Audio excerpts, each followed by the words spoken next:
नमस्कार, स्वागत है आप सबका हमारे खास कार्यक्रम देश देशांतर में। मैं हूं कबीर सचान।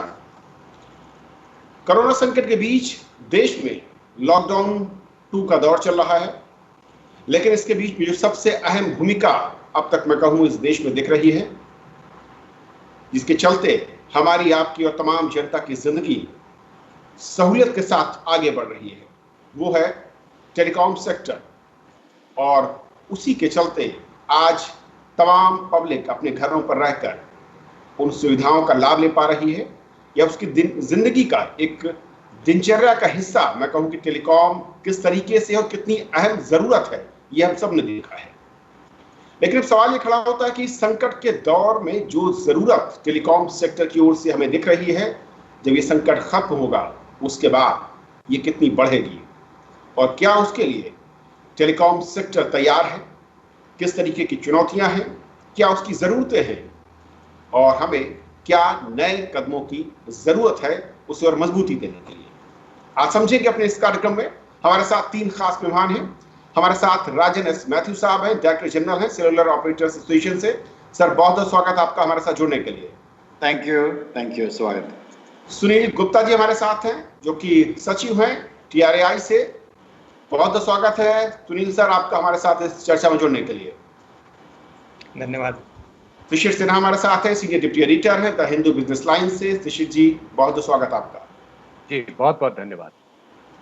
सबसे पहले सुनील गुप्ता सर, मैं आपसे शुरुआत करना चाहूंगा। जिस तरीके से हमने इस कोरोना संकट में देखा जरूरत खास तौर पर और उसकी उपयोगिता, उसकी नीड इस वक्त telecom sector as a whole बहुत ज्यादा है, बढ़ चुकी है। लेकिन इस संकट के खत्म होने के बाद ये जरूरतें नई ऊंचाइयों पर होंगी, डिमांड कहीं ज्यादा होगी शायद। कैसे देखते हैं उसे आप आज के इस संकट के बाद? धन्यवाद सचान साहब। सबसे पहले मैं आपके चैनल के माध्यम से सभी टेलीकॉम सर्विस प्रोवाइडर को बहुत बहुत धन्यवाद देना चाहता हूं और अपना आभार व्यक्त करना चाहता हूं कि उन्होंने इस टेस्टिंग टाइम पे पूरे एफर्ट्स किए, अपना डेडिकेशन दिखाया और बहुत से चैलेंजेस होने के बाद भी टेलीकॉम सर्विसेज को सब तक पहुंचाया, और जिसके कारण से जैसा आपने बताया हम लोग घर पे बैठकर और सारे काम सुविधाजनक तरीके से कर पा रहे हैं और ये ऑनलाइन से सारा काम हो सकता है। ना इन पूरे दौरान में जो प्रॉब्लम आई उनको मैं यहाँ बखान नहीं करना चाहता हूँ, और उसके लिए सारे टेलीकॉम सर्विस प्रोवाइडर धन्यवाद के पात्र हैं। कुछ हमने लेसन्स लर्न करें। अभी तक बहुत से लोगों में दिल में एक बातें होती थी कि बहुत से काम जो हम ऑनलाइन आज कर रहे हैं, क्या वास्तव में वो काम घर से हो सकते थे, चाहे वो ऑफिस हो, इंस्टीट्यूशंस हो, ऑर्गेनाइजेशंस हो, कॉलेज हो। आज हमको पूरा विश्वास हो गया है कि वो काम बड़ी बेखूबी से घर पर बैठकर ऑनलाइन हो सकते हैं, और अगर उन काम को हम घर बैठ के ऑनलाइन करेंगे तो उससे बहुत सी हमारी रोजमर्रा की दिक्कतें, जैसे रोड पे कंजेशन होना, पोल्यूशन का ज़्यादा होना, ऑफिस स्पेस में दिक्कत होना, इन सारी प्रॉब्लम को भी हम हल कर पाएंगे।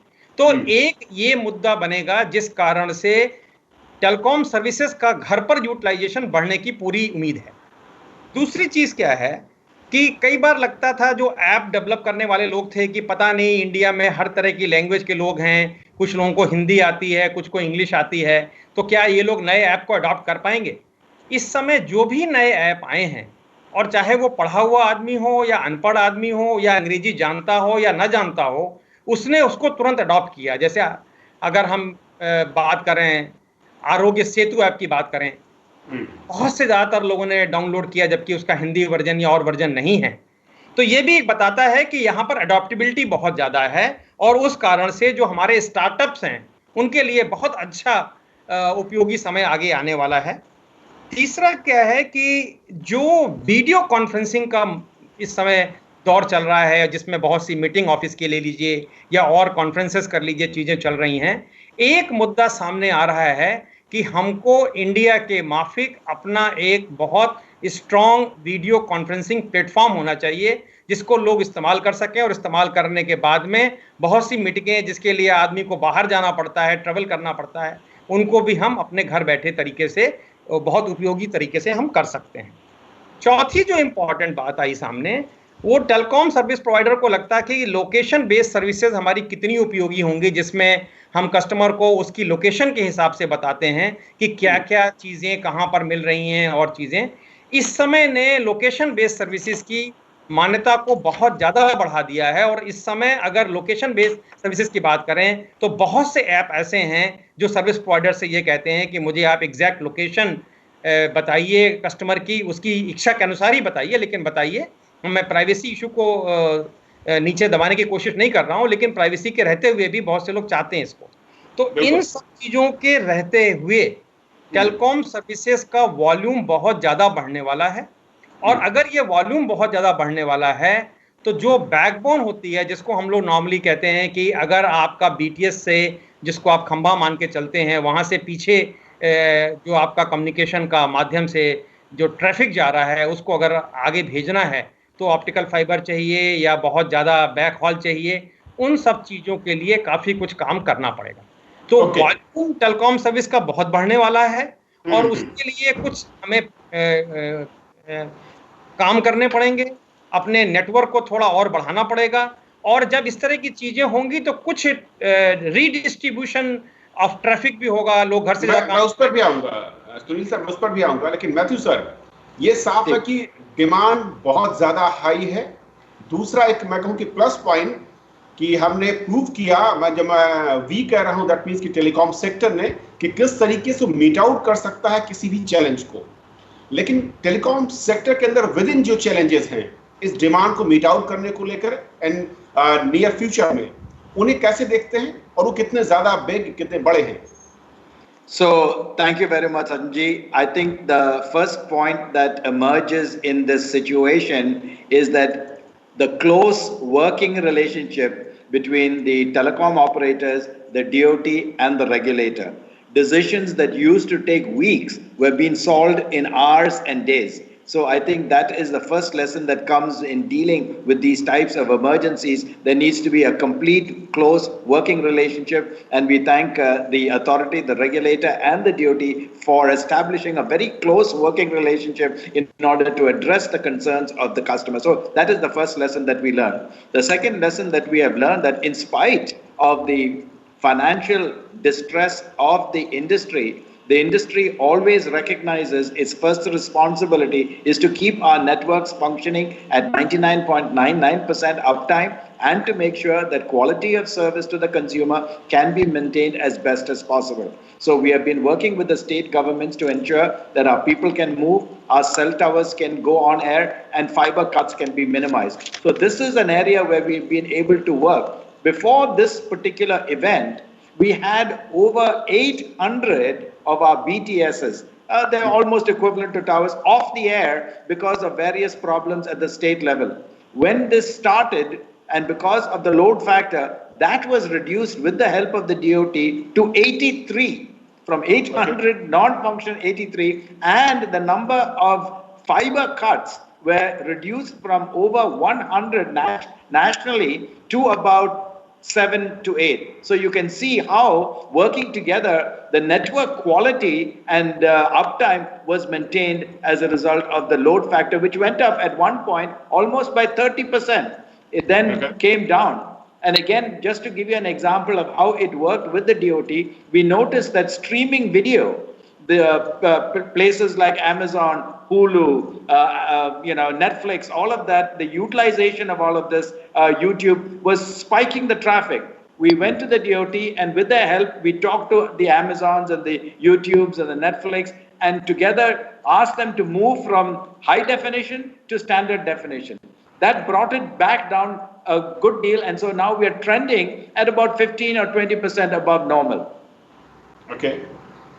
शिशिर, जिस तरीके से आज जो डिमांड जनरेट हुई है, और क्योंकि हम टेलीकॉम सेक्टर को देख रहे थे कि पिछले कुछ वर्षों में ये अपने आप में काफी संकट इसके अंदर दिख रहा था, लेकिन नई चुनौती के बीच आफ्टर कोरोना मैं कहूं सबसे बड़ा चैलेंज क्या दिखने वाला है, और क्या जो आज की डिमांड है, चाहे वो डिजिटल पेमेंट की बात है, अलग अलग सेक्टर्स में हमने देखा है कि किस तरीके से जो ई सिस्टम है उसको हमने ऑपरेट किया है एज अ कंट्री वाइड, वो डिमांड कितनी ज्यादा होगी और उसके लिए आज की स्थिति से कितना ज्यादा हमें आगे मजबूती से खड़ा होना पड़ेगा?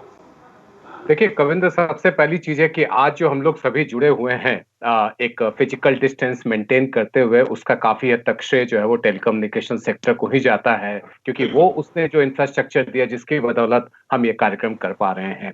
जहां तक सवाल चुनौती का है, देखिए सबसे बड़ी चुनौती ये है कि एक हम जिसको कहते हैं एक न्यू नॉर्मल बनने वाला है।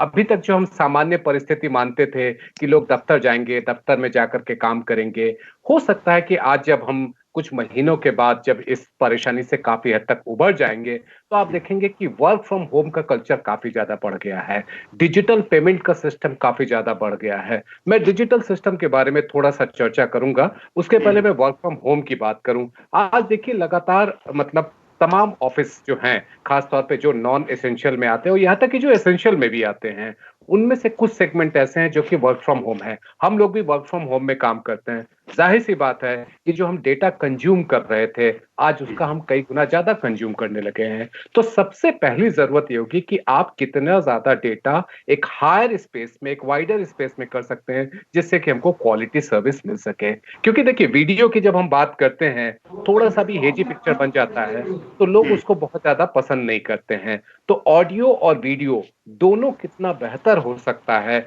उसके लिए बैंडविड्थ किस तरीके से तैयार किया जा सकता है, ये पहली बड़ी चुनौती होगी। दूसरी जो बड़ी चुनौती है, मैं डिजिटल पेमेंट के बारे में बात करूंगा। ताजा आंकड़े जो फरवरी के आंकड़े हैं वो बताते हैं कि लगभग 116 लाख करोड़ रुपए का ट्रांजैक्शन डिजिटल माध्यम से हुआ। देश में अगर आप डेबिट कार्ड की संख्या देखेंगे, क्रेडिट कार्ड की संख्या देखेंगे, तो लगभग 88 करोड़ डेबिट और क्रेडिट कार्ड है।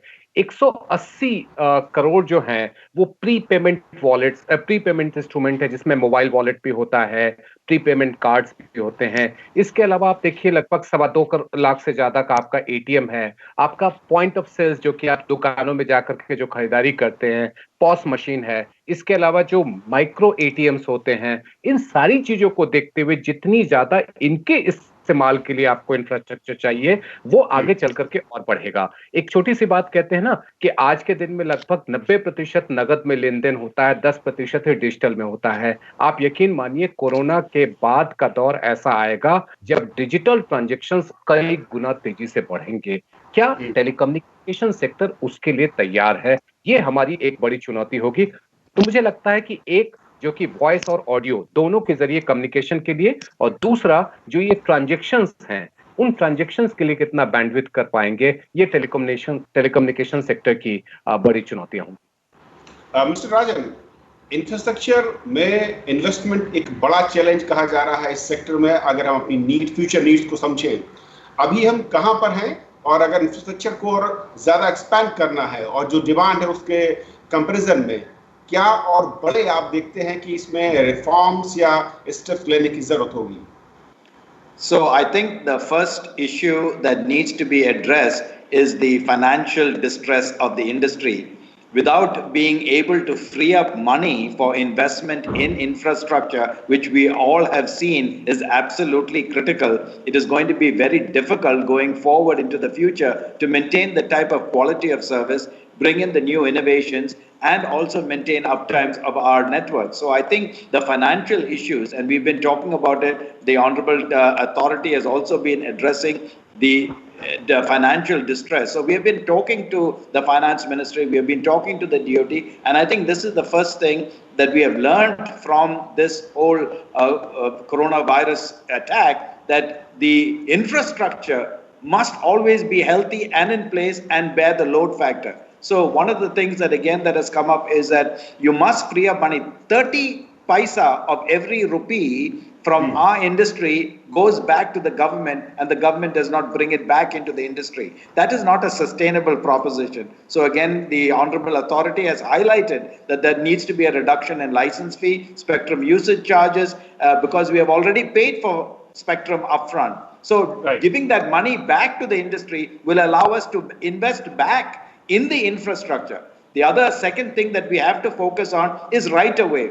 People used to object to us putting cell towers in the home areas, residential areas. They used to say, oh no, we don't want it here. today, when we had to go to work from home and the load factor moved to the residential areas, we found that we had challenges in terms of coverage because our cell towers were not being able to put up. So we had to put temporary, we had to work with the local municipalities to bring additional cell towers on air to meet the demand. So right away is becoming a factor that must be understood by the municipalities. You cannot continue to charge lakhs and lakhs for just permissions to put our cell towers. You cannot charge crores for laying fiber if you want to meet the capacity of the demand that is being put on our networks. So these are important lessons that we have to learn. The financial stress of the industry and the right-of-way issues that are being faced by the industry are critical issues that we have learned must be solved as a result of COVID.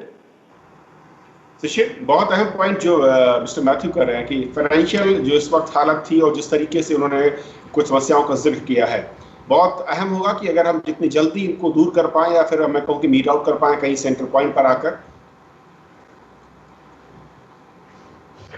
बिल्कुल, देखिए सरकार की ओर से अभी के समय में सबसे बड़ी जरूरत यह है कि टेलीकॉम सेक्टर के लिए आप कैसे रियायत दे सकते हैं। एक छोटी सी बात कहता हूँ, जीएसटी की बात है। जो टेलीकॉम सर्विसेज पे जो जीएसटी की दर है, अगर मैं प्री जीएसटी फेज में जाऊं और पोस्ट जीएसटी फेज में जाऊं, दोनों में अंतर है।